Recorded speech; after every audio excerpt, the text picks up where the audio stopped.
This is the Joe Gaither Show on BamaCentral.com.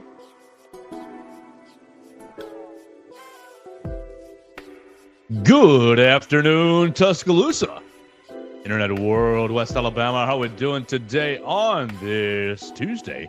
It's rainy Tuesday here in West Alabama. Hope you and yours are doing well. This is the Joe Gaither Show on Bama Central, BamaCentral.com. You're checking us out on the Bama Central YouTube channel. You're listening to us on Apple Podcasts, Spotify, and Amazon, your favorite podcast platforms. You can check them out right there, or you can find us on my own social media machines at Joe Gaither 6. We're going to have, hopefully, a fun Tuesday today. I don't have Abby in the studio, but I do have my friend Mason Woods. You can follow Mason Woods at MAWoods_. We're going to get into a handful of different topics today. We're going to talk about Lane Kiffin. We'll revisit our conversation yesterday about the SEC championship. We will talk about Ivan Taylor, Keon, Sabb, a little Bama in the NFL. A little bit of Mike Elko sound, Texas A&M. We getting excited for that. Oh, but first we got to tell you we are here live in the Derek Daniel State Farm studio right off of McFarland Boulevard. Call Derek Daniel for all of your insurance needs, home, life, and auto insurance needs. Derek Daniel, like a good neighbor, State Farm and Derek Daniel is there. Call him today at 205-758-3391. Call and see how much Derek can save you today. Mason, what's good, man? How we doing on this rainy Tuesday? I'm doing great. We were talking about it right before we started the show. I think, contrary to what a lot of people may think, me and you actually, we love the rain. I'm all for the rainy weather. Give me more dreary days. I love kind of just wrapping up inside, sit inside. We staying nice and warm. It's going to be a good day. 100%. I got my boat out today and my paddle and just paddle my way over to the studio. And I was just like, yeah, this is perfect. This is wonderful. Look, this isn't to be too personal, but we all have a little bit of, darkness in us. And this, the rain soothes that for me. And so today, it's going to be a good day. I hope it's going to be a good day for everybody who's watching and listening to us right here on the show. Stay safe in the rain. I know the traffic is crazier. I already saw an 18-wheeler that ran into a vehicle. Did you see that too as well? Not good. So be careful on the roadways. If you are worried about your auto insurance, that's a great time to call Daniel 205-758-3391 for all your insurance needs. So, Mason, I want to open it up to you. Let's just start off the show, and I want to throw it to you from our conversation yesterday. I left you with a pretty healthy 10, 15-minute spiel about why everybody should be going to the SEC championship. Yeah. Lane Kiffin heard us and said, okay, I hear you, Joe. It sounds good. The reward, the double bye, the first round, the high seed, the favorable travel, all sounds great. But I'm worried about going to Atlanta, losing, and being left out. So with all that said, and Lane Kiffin kind of saying, me and the coaches are chatting. They got their coaches group chat that Nick Saban will chat in every so often. They're chatting. What if we go to Atlanta and lose? Will we get left out or not? So Mason, with everything I said yesterday, I just want to have you open the show talking about your feelings. Open up your feelings on the top. Well, I think Lane Kiffin heard the show. I don't think Lane Kiffin listened to the show. I think you laid it all out there pretty perfectly as to why, especially if you're Lane Kiffin, you need this game. You do not have the same luxury that Alabama, that Georgia, that Ohio State, that's not this, but you do not have the same luxury that Texas. These teams have the brand recognition. They have years of good football, decades of dominance in this sport that Ole Miss does not have. The people on this committee that don't watch every game on Saturday, that don't watch you play 12 games this season, they're going to look at that and they're going to say, Ole Miss. When were they good? Huh? I mean, are they really that good? Is this just kind of a fluke? Whereas they're going to look at Alabama, they're going to look at Georgia, they're going to look at Texas, and they're going to say, well, we know they're good. They've been here. You need this game, Lane Kiffin. You need to play in this game. You need to prove yourself. I understand you beat Georgia. That was cool. People have already started to forget about that. Those people making these decisions that probably didn't even watch all of that game have already started to forget about that. If you go one more week where you don't see the field, they're going to forget all about you. You need this game. You especially need this game, Lane Kiffin. You need all eyes on Ole Miss. You need as many eyes as you can get on your team playing good football. I'd say that at LSU and at Tennessee are pretty equitable losses from an Alabama and Ole Miss standpoint. How do you feel about at Vanderbilt versus Kentucky at home? What loss is worse? What loss is better? Come on now. I don't let's just be honest here. We have talked about the Vanderbilt Commodores all season or all season. Like this was a good team. That is a much better loss for Alabama than it is for Ole Miss losing to Kentucky, who we have also talked about on this show as being utterly horrible. Just terrible. Doo-doo. There is nothing redeeming about that Kentucky team. I can't, obviously I have not watched the Kentucky Wildcats every weekend in depth, but they can't throw the ball worth a dang. No, there's nowhere that you think about that Kentucky team and you think, well, they can build around that. That Kentucky team has nothing right now. Stoops, buddy, you count your days in Lexington. All right, so let's go into because I agree with you specifically to Ole Miss. Ole Miss needs to be in that game, and everything that we said, you need to be there to leave that last impression. But let's talk about the specifics of Lane's complaint. Mm-hmm. We don't want to go. We're worried about going to Atlanta because we're concerned how the committee will evaluate a big 3 in the loss column. Right now, Alabama, Ole Miss, Tennessee, LSU, Georgia, all with 2 losses. Texas A&M as well. Texas with just the 1 in conference play. Does that loss matter? Would that loss? Let's say you're Alabama. You're sitting there at 9. You're sitting there at 7. You're sitting there whatever they're going to be tonight, 8, 9, so right in that range. And you're going to Atlanta, and you're playing. Let's just assume favorites all are going to win. Texas. You're playing Texas in the SEC championship game. And, game goes 60 minutes, 4 quarters, battle. Alabama, you've lost by 3. You've lost by 7. You've lost by 10. Does that loss bump Alabama out of the college football playoff? I don't think so. I think, when you look at the rest of the field, you look at the other teams that would potentially take their place.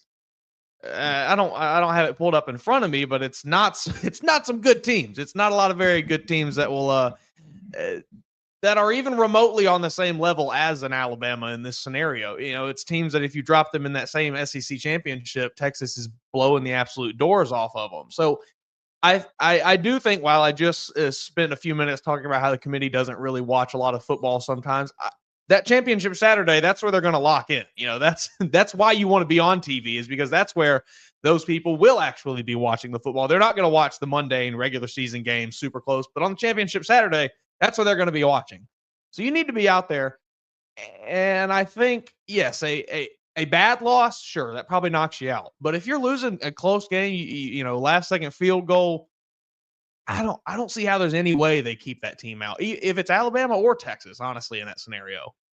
That's where I'm sitting as well. That if you are going to Atlanta, if your name is Texas A&M, if your name is Alabama, if your name is Tennessee, Georgia, Texas, Ole Miss, you could basically, I think, say that we're in the playoff. You can call that a de facto game. Here's, where my mind goes. Go ahead. If you just look at it, we have 4 Power 4 conferences now. We all know this. You take Power 2. Really, but let's call it Power 4. That gives you your 2 teams that played for the championship of each of those. That's 8 teams right there. You still have 4 spots. So those 8 teams are 8 of the best teams in college football. They just played for 4 of the championships of the 4 best conferences in college football. So it's not crazy to be like they deserve to be in there either. But I don't think that's going to be the case for every championship. Not necessarily. I think it's going to be the case for SEC and Big Ten. The Big 2. You're in a single bid league in the ACC unless really weirdness happens. I do think there's maybe a chance the ACC could get 2 potentially. Yeah, if SMU upsets Miami and somehow they favorably look at Miami like they should be in anyways. We love you, Cam Ward, kind of a thing. I think that's about it. Here's where my mind goes, Mason. We love the NCAA basketball tournament. Yeah, coming up soon. You go into conference championship weekend. right, the tournament. Mhm. And everybody builds it up. Oh, man, if Alabama can win 4 in a row in Nashville, they can move from the 3 seed to the 1 seed. They can move from the 3 seed to a 2, whatever the case may be. This is just an example. They can move up the lines. Mhm. And every year, I feel like we watch these conference tournaments and, team X in random conference made a deep run to the conference tournament final, and that should boost their resume to get them in. Mhm. So selection Sunday comes, they're left out. Yep. I think so often the NCAA tournament basically, more or less, has their bracket somewhat done before the conference tournament weekend. And then there's just a little adjustments that happen afterwards. I think that the NCAA, the College Football Selection Committee is going to be doing the same thing. I think they're going to view the conference championship weekend as a mere formality, as a mere kind of bonus game. Obviously you have to get an SEC, or excuse me, an ACC and a Big 12 representative. So somebody's got to get in there, and you got to watch the other conference title games to see if it's going to be Boise State or if it's going to be anyone else, Tulane maybe. But I think that the majority of the decision making will have already been done before that Saturday even starts. I think you're going to go into that Friday and you're going to know you got these 12 teams with about these 3 or 4 teams outside looking in, and there's not going to be a whole lot of play. Yeah, unless like you said, if Team X gets blown out by Team Y in Atlanta, maybe that team falls out. But it kind of feels like you can really only win. You can't really lose going to the conference championship. If you're an SEC team, yes. Yeah. And probably a Big Ten team as well. You can talk about it from an Ohio State, Indiana perspective. Who wants to win that game to go play Oregon in the Big Ten championship, right? You want to play. When did we get so afraid of competing? Isn't that the name of the game? Isn't that the name of the sport? Is let's test ourselves to show who's the best, to prove ourselves that we'll take on anybody, anytime. Look, there's a championship being decided in Atlanta. You're invited, Lane Kiffin. Are you going? Yes, you're going. I feel like it would be so much easier if the committee or to define their criteria a whole lot more clearly. Absolutely. They've made it. And I tinfoil hat time, kind of feel like this is just by design to keep everyone arguing about it. Yes. It just keeps the internet discourse alive about the playoff. But yeah, if they would just come out with very strict guidelines, this is how we grade teams. This is what matters. This is what does not matter. We'd all be in a better place. But that's not what happens. I have Twitter notifications on, right? Oh no, what we got? Nothing like that may have warranted the face that I just made, but Texas and Notre Dame just officially decided to do a little home and home series. Ooh, football home and home series. I like that. See, that's what I'm talking about. Please, more of That's this. what I'm talking about. You don't need any of this Northern Illinois crap. It's Mercer BS. It's Western Kentucky. Go test yourself. Yeah. Go boost your resume. You talking about, Alabama has 4 wins over ranked opponents and Texas has none. And okay, go test yourself. That makes me excited. 2028, 2029, Texas, Notre Dame, home and home. I'd be interested to see where those two teams are by that point. Marcus Freeman still at Notre Dame? No, but Steve Sarkisian is at Texas. Yeah. Is at Texas. So yeah, it just made me, when I heard Lane, I just thought, okay, Lane. Do you think that's almost like a little just kind of code for Lane being like, hey, I built my team entirely out of transfer portal players and I have no depth. So if anybody gets hurt, we're really screwed. I'm sure that's part of it. I'm sure that's part of it. But you can say it's 4 games either way, whether you're playing the SEC, but it could be 5 games. It could be 5 games. If you lose, you're playing in the first round, and thus you're playing that extra game. You do get the bye week after the 14th. December 14th becomes your off week, and so you don't get 2 bye weeks. You get 1 bye week, and so you're essentially. It's dumb. It seems so dumb and soft for me to I hear we don't want to play. We want to take the week off. We want to rest, and that just sounds so soft. It's not football, right? It's not very. Like, we're football guys. Like, you want to play football? Let's play some football. There's a championship being given out. There's rings. There's a trophy. A lot of money. A banner. You're going to start selling all kinds of merchandise. Think about the Alabama recruits. SEC champion, Georgia SEC champion. I mean, look, my parents, I love them.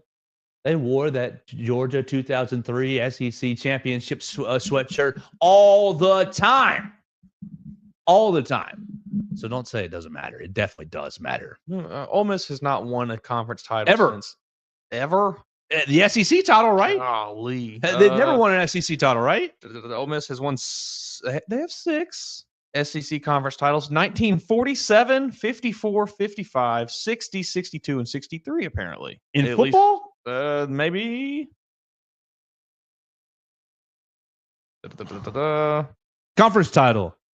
Yeah, no, SEC. You're right. Yeah, 6 SEC championships. 47, 54, Do we 55, even count any of those, though? I mean, 60, that was 62, and 63. before we played real sports. Before we did conference championship games. So no title game counts before 92, right? Yeah, I mean, come on.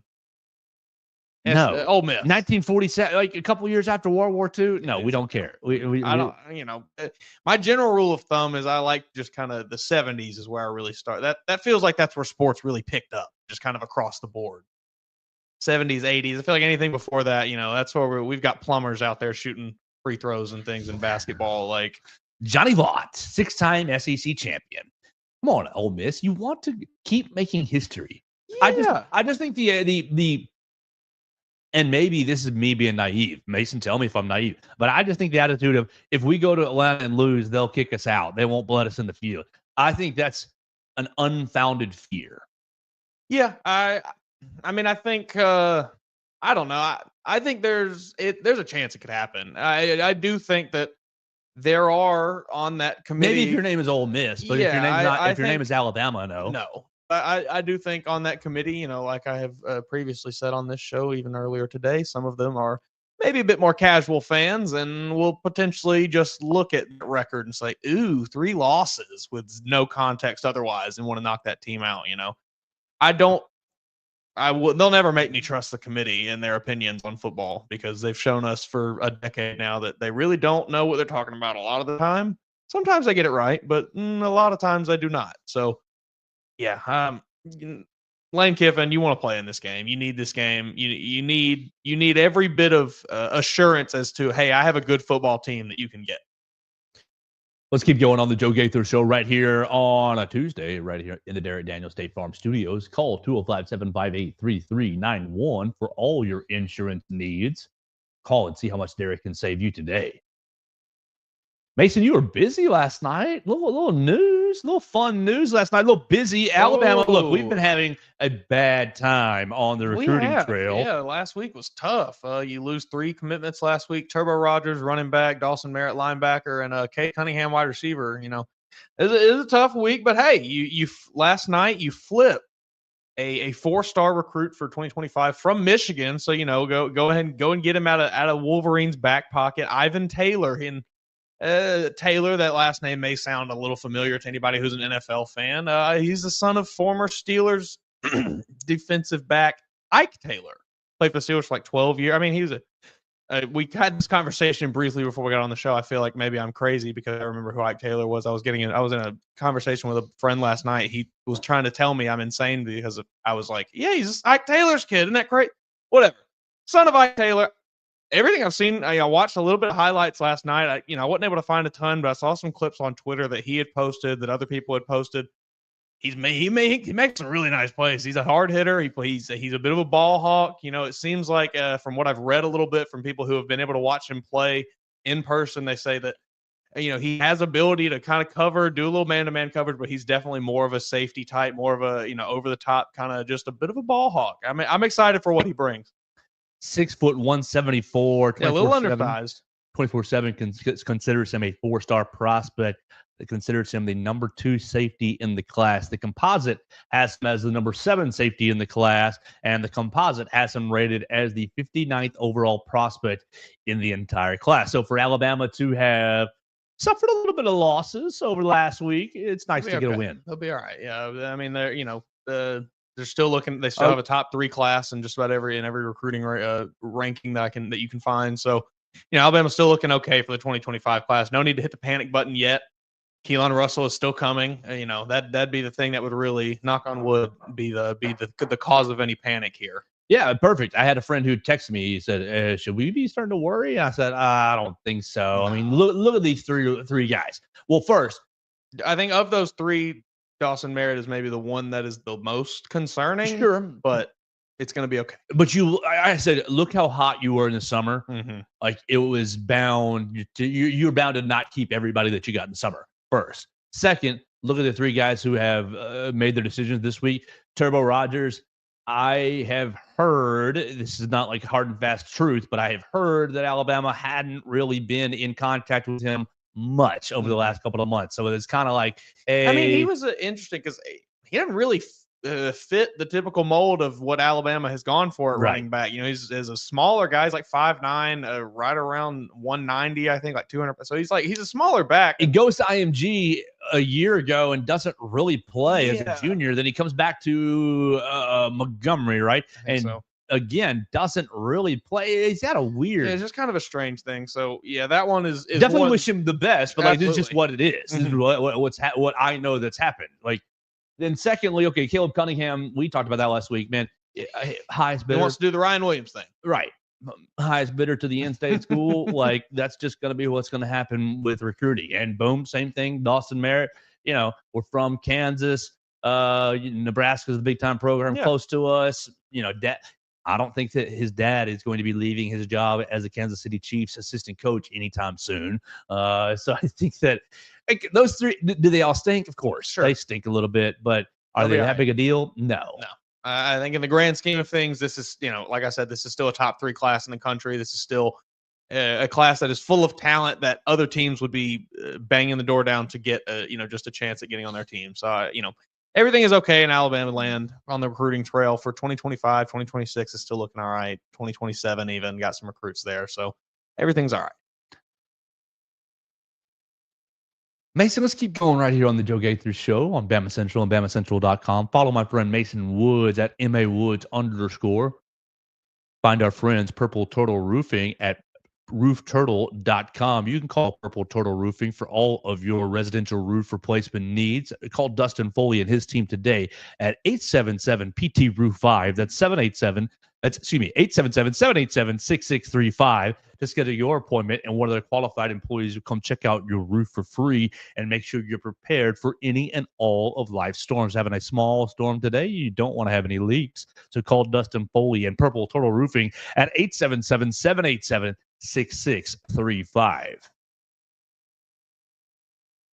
Spent a little time in the Naylor Stone media room yesterday hearing from Nick Sheridan, Kane Womack, and Kalen DeBoer. Those guys are professional talkers. Not a whole lot of real information coming out, but Coach DeBoer did let us know a status update on Keon Sabb. Yeah, this is one that we had speculated when he went down that maybe, if Alabama makes a run, he'd be able to be available for a semifinal championship game potentially. But unfortunately, Caleb DeBoer confirms he is going to be out the rest of the season. I said that he had some surgery pretty recently, I think, on the foot. I would imagine that it took some time to let the swelling go down before they did the surgery, was my guess. And he said he's been hanging out with all the other guys who are out. Like, it took him a while to dance around it, to get to it. He said, he's hanging out with the rest of the guys who are out for the year. We're really, it was effusive in his praise. We're thankful for who he is, his leadership, XYZ, ABC, and we think he's on track to be back next year. And I was like, oh, all right. Well, there it is. He's done. Yeah. It is what it is. Bray Hubbard season 1-8, baby. He's had a great year. Now, I will say, I do think, unfortunately for Keon Sabb, this maybe makes it a little tougher for him to get back on the field when he is coming back. Well, Malachi's spot's vacated. I guess that's true. Yeah, I didn't think about this. So never mind. I forget that then. Malachi, and probably isn't Devontae Smith an older player as well? I thought he was only. I think he's a redshirt. I thought he was a redshirt sophomore. Maybe so. Either way, he'll be fine. But that is tough. I had hoped it would be Junior. one Yeah, of those. redshirt junior. Okay, so they'll have plenty of room. He's an older man. They'll have plenty of room then. Okay. That's a tough one, though. I was really hoping that they would maybe just, storybook ending to the season. Bama goes to a title game. Oh, Keon Sabb's healthy, gets on the field a little bit, maybe makes a big play, in the mold of Jalen Waddle a few years back. But no, alas, we'll have to see him next year. What will this time off and Bray Hubbard's subsequent play do for Keon Sabb mentally coming back next year as far as this is how I should be fitting into this defense? I mean, I have to imagine he'll be extremely motivated to, I don't want to say like outplay Bray, but, kind of regain his respect a little bit because people have maybe forgotten about him some with Bray Hubbard playing so well. And I think that, while I don't think anybody thinks Keon Sabb is bad at football, No. they maybe just don't quite remember him as much, and he'll want to make sure people do remember him. I don't know if you might have grasped my point. Look, so what's made Bray, at least this is my opinion. This is totally my opinion. What's made Bray so effective so far is that he gets the call. What's my assignment? I'm going to execute that assignment. Okay. Level 10. I'm going to, if I have deep half, maybe I'm covering that deep half like white on rice. Like I am there. If I have flat responsibility, if I'm covering the running back, or if I'm man to man on a slot, like I will do that job. Level 10. Here we go. I think Keon Sabb, in his first 5 weeks or so, whatever it was, 4, 5, 6 weeks or so, played well, absolutely played well, and made plays. I mean, people remember you get the interception in the first game, you have your hands on the ball against Vanderbilt. He was all over the field in his action. I mean, he breaks up the pass for Squirrel White. He's all over the place. But I think there was a little element of improvisation. There was a little element of instinct. There's a little element of I'm just feeling it out here. I'm just feeling it, and I'm just trying. Which, look, he played well. Yeah. I wonder if watching Bray Hubbard just say, this is the job, I'm going to do the job, and see how it fits, like to step back and see how it all fits and see, oh, wow, Bray's making plays. He's up to 3 or 4 turnovers already in these limited these limited reps. He's had a couple of big pass breakups. He smashes the LSU guy in the flat down there in Baton Rouge. Like, he's got a couple memorable plays, which I think is just from, do you know your assignment? Are you in the right place at the right time? Bam, there's your play. Yeah. And so I wonder if he sees this. And again, this is just opinion. This is just opinion, speculation from what I've watched on film, what I've kind of just I wonder if he sees this and says, all right, I've got winter and spring to get healthy. And obviously we want that first. Yeah. But I also can see, wow, Kane Womack, he's got it going on. And if I just do what he's telling me to do, I'm going to be in a lot of positions to make plays. I'm a good athlete. I'm a real good athlete. I've got good hands. I'm going to be in a real position. I wonder what that does for his game as far as coming into seeing it on the field, seeing somebody, not to say he'll take Bray's job. Yeah. I think they'll probably both be on the field next year, but just understanding how the defense works as far as 11 pieces, 11 parts into one scheme. Yeah, I think absolutely. This is something we've kind of talked about the last few shows, like how this defense has really turned a corner the last few weeks. And obviously Bray Hubbard has been fantastic, but I mean, it's all 11 members of the defense. Yeah. This will go, I think that will go all across the whole defense, not just to Keon Sabb seeing it, but yeah, that absolutely, I think will be a motivating factor, seeing, how, okay, all I got to do, I can fully trust the coach to just tell me what to do, and he is going to put me in positions to make plays, and then you combine that with the improvisational skills that Keon Sabb has, that maybe a Bray Hubbard, maybe that's what kind of the difference is between those two players. And then we're looking at a really, really elite defender, it's someone who is going to be there in all the times to make plays, but someone who is also going to be able to say, oh, we need a little spark here. Let me go make it happen. So yeah, I think absolutely that is going to be something that he looks at, because he is someone who is probably going to be spending a lot of time trying to figure out, with Malachi leaving, with potentially Devontae Smith, how he can fit into next year's defense, coming back healthy. So yeah, I think that's definitely something that is going to really motivate him to not necessarily not change his game, but maybe it's changed the way he approaches it. Yeah, just the small adjustments.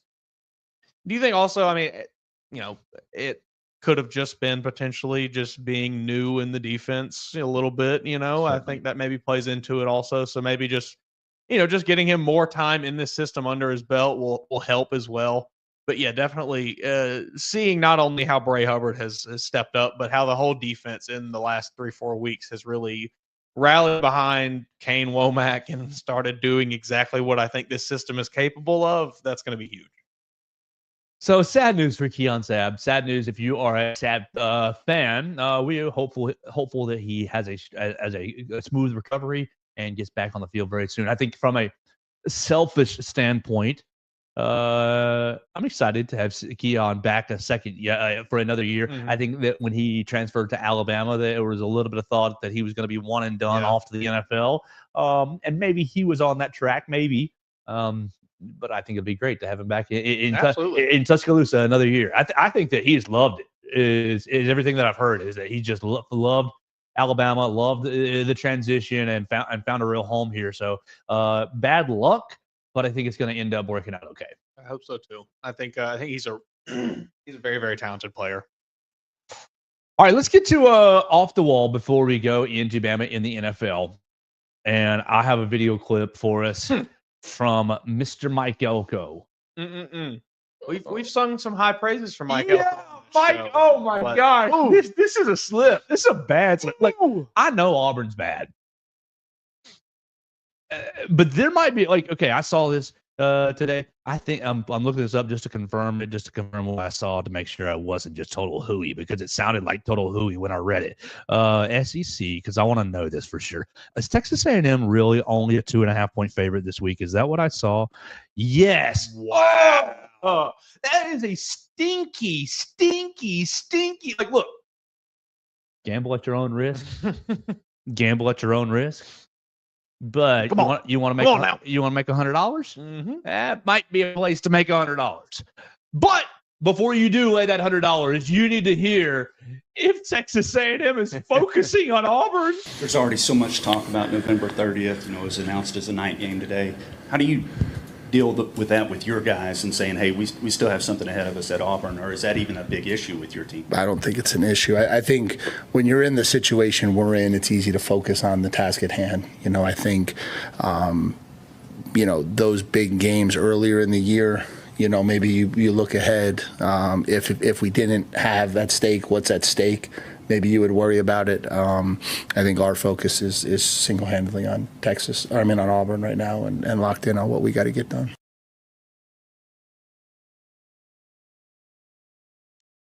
That's a tough one. That is a tough slip.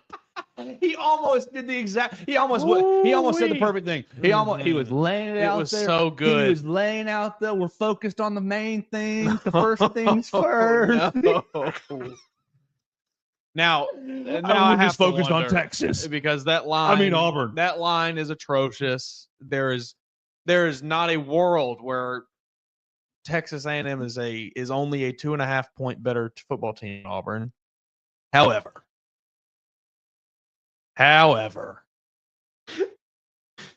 now we know Texas A&M Aggies. We know what they have done in their history in recent years. Both these programs are doing the same thing this week. A&M and Auburn.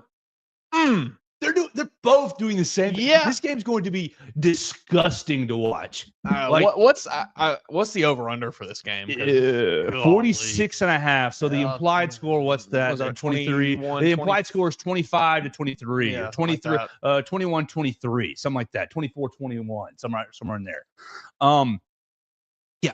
In case you didn't pay, both programs, A&M and Auburn, are doing the exact same thing this week.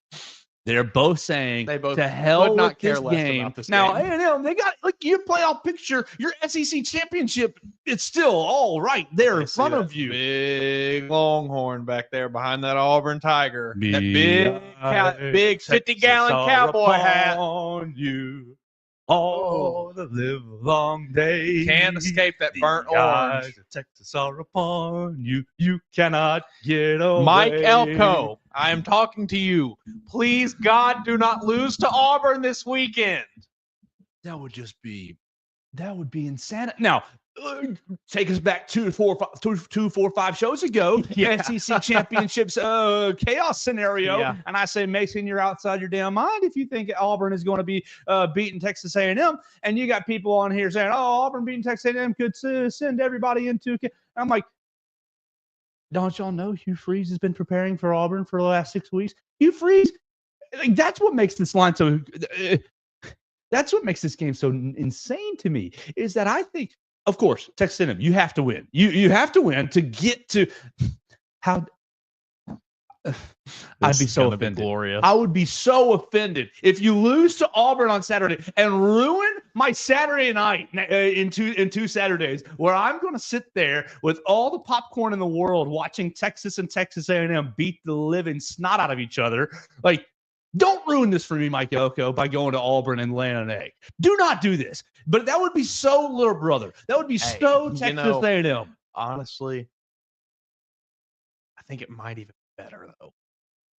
Is that losing to And then Yeah, for hear A&M me to turn out. around and beat Texas? I mean, come on. Wouldn't it be amazing? Oh, that's like, I mean, you can't write it any better than that. Texas A&M goes out, lays an egg this weekend against the worst team in the SEC, Auburn. Oh, Texas sees it. Oh, we're fine. Steve Sarkisian tells Quinn Ewers, tells Arch Manning, hey, boys, strap it up. Let's get out there and whoop us some Aggies. And Mike Elko gets his team ready to go to DKR.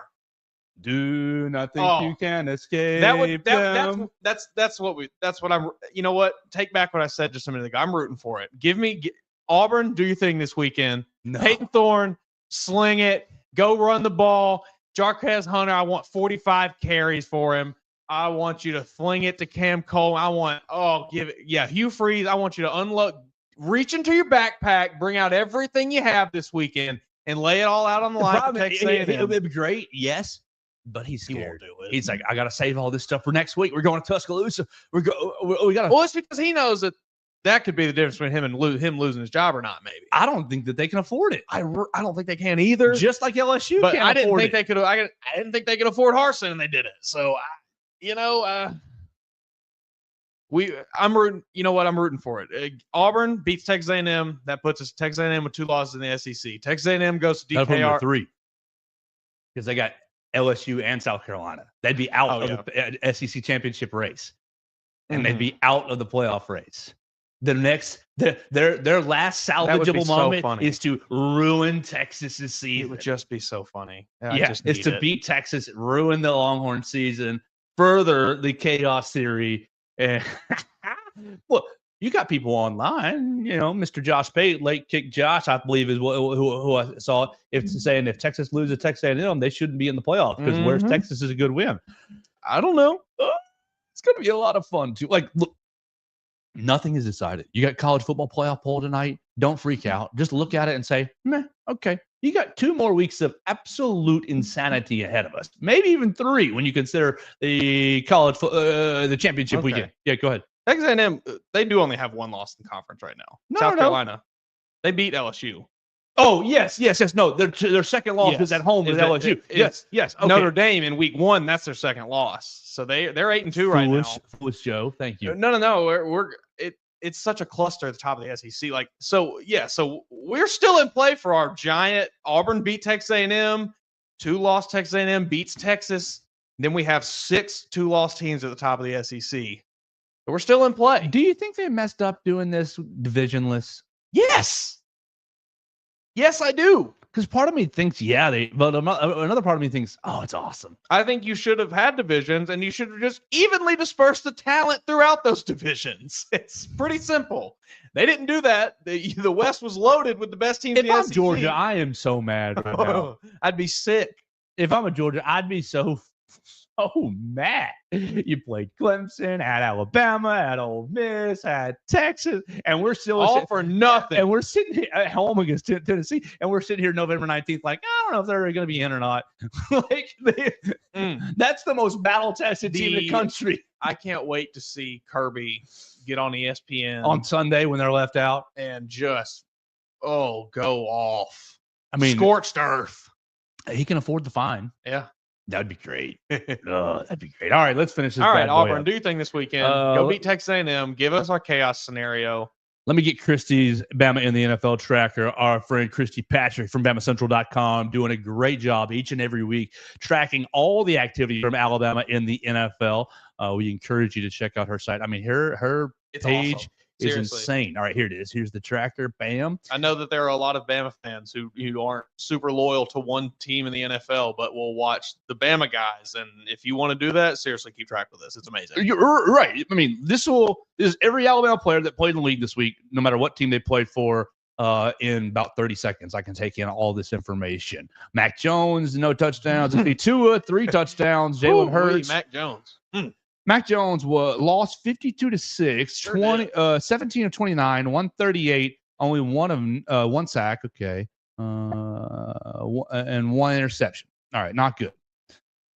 Tua Tagovailoa threw a touchdown pass to Jonnu Smith twice, and Taysom Hill, Tyreek Hill, not Taysom Hill. I should have looked like a genius in my fantasy league because I picked up Jonnu Smith and he scored me 28 this week, but he was matched up against Taysom Hill, who scored 42.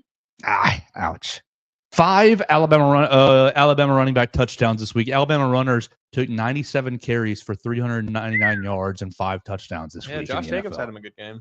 Where's Jacobs? Jacobs right there. 18 carries, 76 yards, and a touchdown against my Chicago Bears. Great job, Josh Jacobs. Jermaine Burton got himself a reception, got onto the field. Speaking of, they targeted him a lot in that game. 4 targets. It seemed like, Joe Burrow was really trying to get the ball to him. I feel like, was it hey, get your head out of your butt. I will use you. Kind of what it is. I think that it's kind of the message Joe Burrow is trying to send, because if you've watched the Bengals at all this year, their defense is atrocious. They will only win games if the offense is absolutely soaring. So yeah, I think Joe Burrow is really trying to just hammer it through his skull. Get on the program. Hey buddy, I'm going to make you look good if you let me. Whatever it'll take to get on the program. Here's another target. Yeah, because they were really I think are trying to make him a big piece of that offense. Take a little bit of the heat off Jamar Chase. You keep going. Let's see. Jerry Jeudy and Jameson Williams were the only Alabama receiving touchdowns this week. Jerry Jeudy with 89 yards, leading all Alabama receivers. 11 targets for him. 6 catches, 142. All Jerry Jeudy needed was a quarterback. 142. Now he's got one. Jameis Winston. Is that the rest of it? Derrick Henry fumbled. Derrick Henry didn't do a whole lot. He got bottled up. Marlon Humphrey got himself another interception, it looks like. Lots of tackles. 5 tackles for Brian Branch. 6 tackles for Xavier McKinney. All right. Good little day at Bama in the NFL. Any takeaways? I know that Xavier McKinney had himself a little error. At the start of the Packers-Bears game. He's one of the Packers captains and has had a great year. Absolutely great year. Sure. A lot of interceptions. And goes out to the coin toss and they say, heads or tails? And he goes, we want to defer. And it's like, that wasn't the question. He's just a little excited. Just jumping a little bit. I guarantee he was sitting there like somebody was just talking. Hey, this is what we want to defer. Okay. I got it. He just ran up there, defer. Just got a little excited. Didn't matter. Packers winning a very dramatic game as usual. A heartbreaker. I didn't watch it. Hey, John Mechie got involved last night in Texas. Oh, yeah, Cowboys tell me about game. that. Yeah, because Mechie, I didn't watch Monday Night Football. Monday Night Raw, baby. Wrestling. Cowboys suck. We know this. We know this to be true. We've known this to be true. They're now 3-7 on the year, losing last night to the Texans 34-10. But John Mechie gets involved, had 3 catches, 33 yards. So they're trying to get him involved in the offense. But John Mechie, special teams, stud. Put him in on punt return. Cowboys run a fake punt. Try to get a little dump pass up the middle. And here comes the Mechie train. Just absolutely lays the guy out, breaks up the pass. It wasn't similar to the Florida. Very, very smack. similar to the Florida smack. I mean, decleated the guy, put the guy on his back. Mechie stands up, as he does. It was awesome. Yeah, Mechie's a dog. I think he's going to be a very good player for the Texans. He's not going to be somebody that's going to get like a crazy amount of stats or anything, but I think he will be there for a long time, and I think they'll love him for a long time. Shoot, he's just a football player. Yeah, good player. Just a football player. Good offense, and I don't really. The Houston Texans have made me so jealous with what they've done organizationally. I hate them. I know so CJ much. Stroud is having a struggle year for his second year, but like that's what happens your second year. Organizationally, they are just a masterclass, running like a train. They got rid of Bill O'Brien and said, "You get out of here. You're not going to be the GM anymore. We're just going to revamp this thing." And golly, just jealousy, major jealousy. They supported perfect head coach hire. Yeah, they supported CJ Stroud beautifully. I mean, he's got sure. Some of these weapons have gotten hurt, but it's just like, here's you another one, buddy. You got Nico Collins back last night. He was a leading receiver. So I'm very jealous of what the Houston Texans are doing organizationally. And on that note, happy about how John Mechie has gotten to contribute, especially over the last couple of weeks. Can't wait for him to catch some touchdowns with my Titans. Woo! Will you be doing the crying in your living room, or will you cry? I will be crying. Thank you. Just John Mechie. That kid. Oh, I think I see yesterday. Yeah, that kid. Like that's me. That's just me thinking about the Tennessee Titans. Yeah. It's just so sad. I watched that video and I was like, in just my heart. Two completely dysfunctional franchises ran by people who didn't earn it at all or handed it to them. Right. Oh, Miss Virginia. Pain. 101 Amy years Adams old. Strunk, I'm talking to you. Sell the team. Miss Virginia, it's okay. You can let it go at this point. You're 101. You've lived a great life. Your grandchildren would love to start taking over and start rebuilding. Like Virginia's holding on because I just want to win a Super Bowl to make my daddy I want to proud. win a Super Bowl, but I don't want to do anything that will get me there. Yikes. Frustrating. All right. We got to get out of here for the day. We are going to have a big day today on BamaCentral.com. Actually, we are going to talk to Alabama players in the Malamore Athletic Facility here in just a little bit. And then we are going to talk to Nate Oates to hear what in the world that basketball team is going to do tomorrow night against Illinois at the CM Newton Classic. I'm ask about Aiden Sherrill. I think I will. I think I have to. Coach, Aiden Sherrill only played a couple of minutes. What'd you see out of him, and why didn't you throw him back in the game? Period. See what he says. If it's not going to be me, it's got to be somebody. Yeah. But that is my number one burning question. Aiden Sherrill, only 2 minutes, 2 fouls. Didn't throw him back out there. What happened? And I'm sure. Look, I'm sure it's he a stamina. has a very good explanation. Yeah, probably. I'm sure it's a stamina issue. It's a comfortability issue. It's a shoot, I think he's in over his head, and I don't want to ruin his confidence issue. I'm sure there's a great answer. Yeah. But I want to hear it. But it was perplexing to me on Friday night. We're going to get out of here for the day by thanking Purple Turtle Roofing once again for sponsoring the program. We will also thank Derek Daniel and State Farm for sponsoring the program, hosting us each and every day right here in the Derek Daniel State Farm studios. Call Derek and his team today at 205-758-3391 for all your insurance needs. Call and see how much Derek can save you today. We're also proudly presented by Druid City Music Hall. You can find us on the social media machines at Joe Gaither 6, at Bama Central, Alabama Crimson Tide on SI, and Bama Central on the YouTube channel. We'll get out of here for the day and talk to you again tomorrow right here on the Joe Gaither Show on Bama Central.